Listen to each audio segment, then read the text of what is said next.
boat after boat slams into the seawall at the Jensen Beach Causeway. While Brian Lawrence, We live on this little blue Pearson out here, watches his boat from shore, and she's hanging in there. hoping she won't be the next to break loose in Thursday's high winds. I mean, I'm proud of her. She's hanging in there pretty good, man. She's a tough old boat, you know? He and his wife tied her down and quite literally jumped ship right ahead of the storm, and are happy they did. The Martin County Sheriff's Office says wind ripped at least 7 boats from their tethers. This is incredible. This is devastating. Kelly Block came to watch as owners scrambled to tie down their vessels.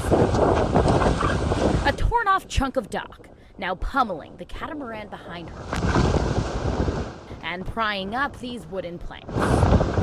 This is a shock, and it's just, we don't normally have this type of weather. Martin County's Chief Deputy John Budenseek says deputies, with the help of Sea Tow, have now secured all 7 boats, all of which he says were tied down correctly to begin with. But the storm was so strong, and the surf inside of the channels here was so strong.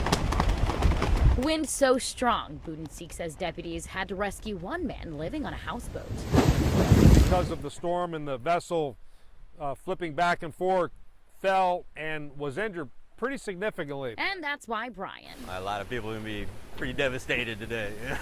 and Kelly I just went to work like it was a normal day today. are just happy they can go to work. I'll be a little wet today at work, but that's okay.